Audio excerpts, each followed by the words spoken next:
Listing की बात करें सर, तो अभी हाल में काफ़ी वकीलों ने चीफ जस्टिस को लेटर भी लिखा है। इसके अलावा बाकी काफ़ी सारे लॉयर्स ने अपने एडिटोरियल्स लिखे हैं। कुछ साल पहले 4 जजेस सुप्रीम कोर्ट के बाहर आए थे ये कहने के लिए कि जो लिस्टिंग सिस्टम है उसमें काफ़ी दिक्कतें आ रही है।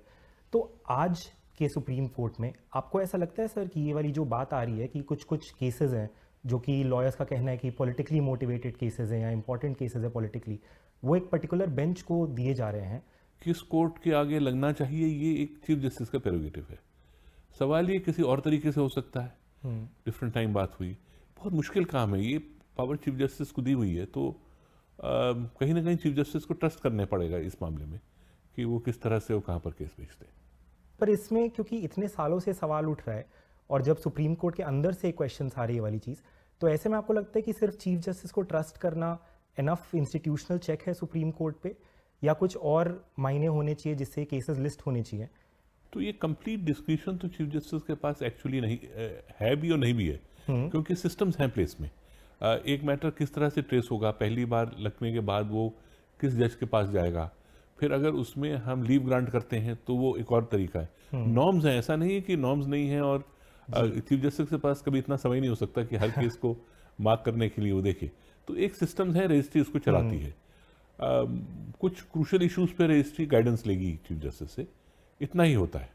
अब वो गाइडेंस, क्योंकि सम क्रूशल मैटर्स में अदर इश्यूज आ सकते हैं, बट कोई भी इसको, जिनको ये बात ठीक भी नहीं लगी, वो भी जब चीफ जस्टिस बने, किसी ने इसका कोई और बेटर नतीजा नहीं निकाल पाए हैं। उसको आप फाइन ट्यून करते हैं, उसको ऑब्जेक्टिव लाने को, इंटरनली सिस्टम को कोशिश करते हैं, बट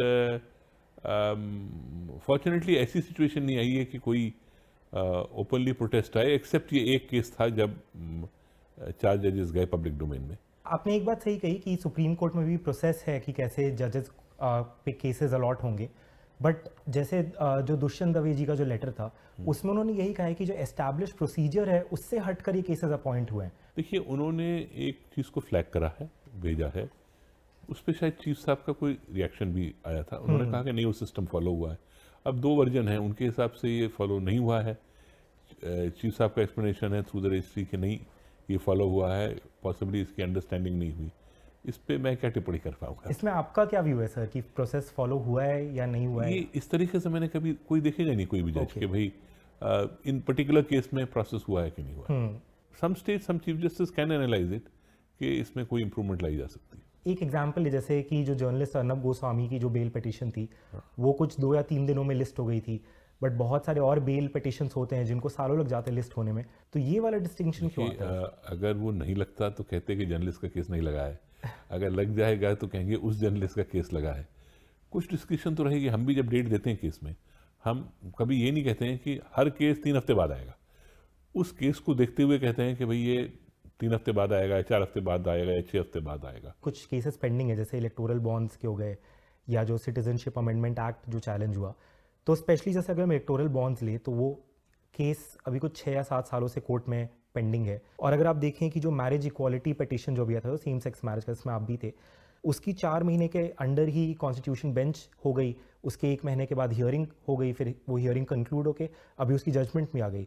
तो उसके पूरे प्रोसेस को करीबन सिर्फ 1 साल लगा। तो एट द सेम टाइम आपका एक जगह मैरिज इक्वालिटी टाइप के केसेस हैं जो इतने जल्दी सुन लिए जाते हैं, और दूसरी तरफ इलेक्टोरल बॉन्ड जैसे केसेस हैं जो कि कुछ लोग कहते हैं कि बहुत ज़्यादा महत्वपूर्ण है कि कैसे इंडिया फंक्शन कर रही है एज ए डेमोक्रेसी।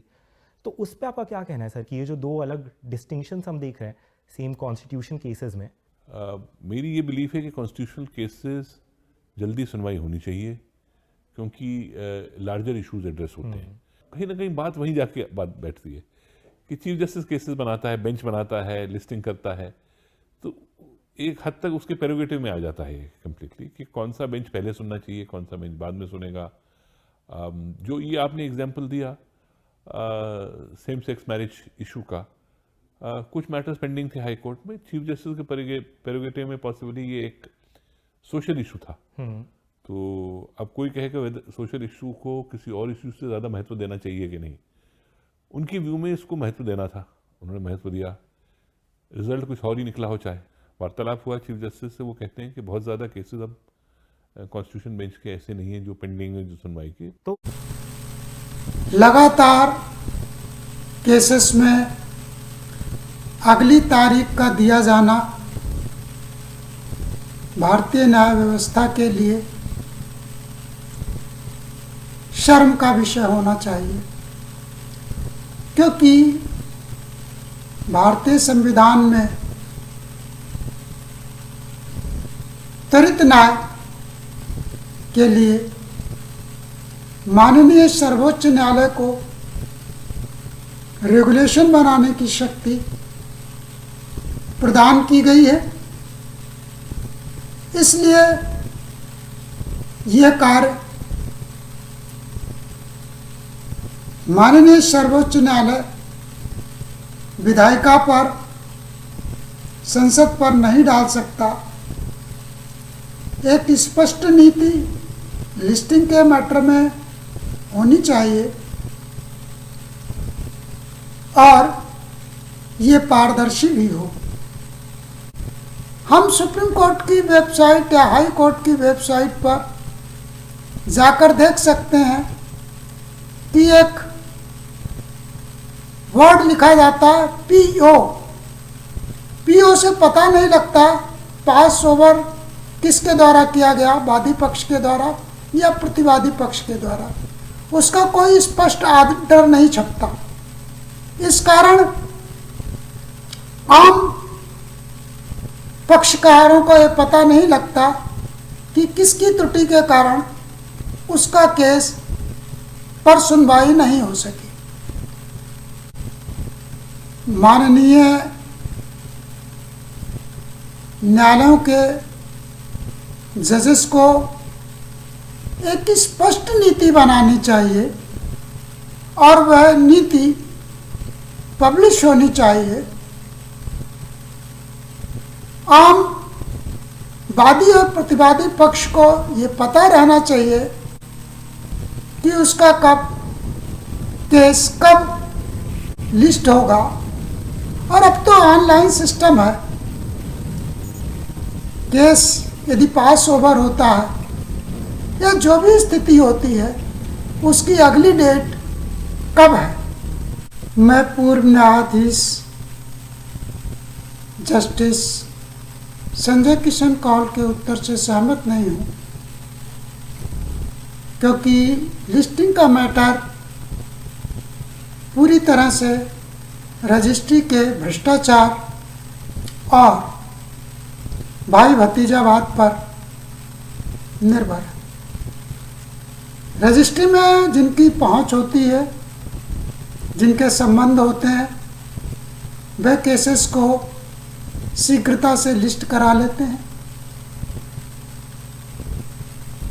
जो रजिस्ट्री में पैसा खर्च कर सकते हैं उनके केस जल्दी लिस्ट हो जाते हैं।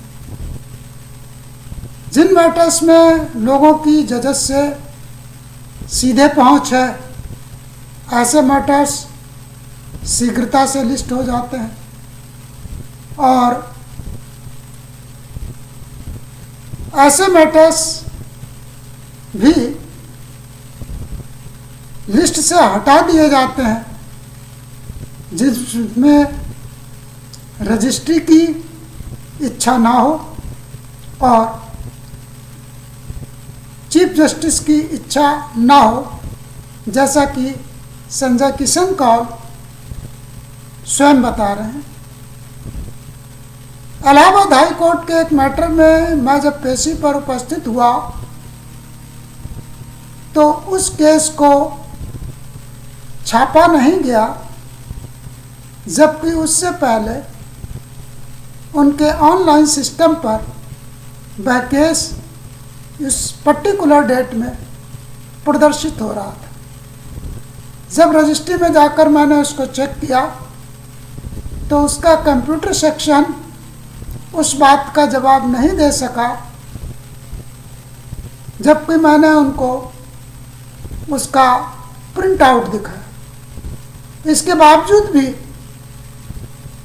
वह केस दोबारा लिस्टिंग में स्वतः नहीं आया। उसके लिए फिर से एप्लीकेशन डालनी पड़ी और इस तरह से हाई कोर्ट हो या सुप्रीम कोर्ट हो, रजिस्ट्री अपनी मनमानी कर रही है, जिसके कारण आम जनता को समय से न्याय नहीं मिलता। भारतीय न्याय व्यवस्था के लिए यह आवश्यक है कि लिस्टिंग के मामले ब्लैक एंड वाइट हों, आम जनता को भी पता रहे, अधिवक्ताओं को भी पता रहे और जजेस को भी पता रहे कब किसका केस कहाँ लिस्ट होगा, कब लिस्ट होगा। ना तो कोई हाई कोर्ट और ना ही सुप्रीम कोर्ट इस बात की गारंटी देता है कि कब किसका केस लिस्ट होगा। इस कारण से पूरे भारतीय समाज में एक तनाव का माहौल पैदा हो गया।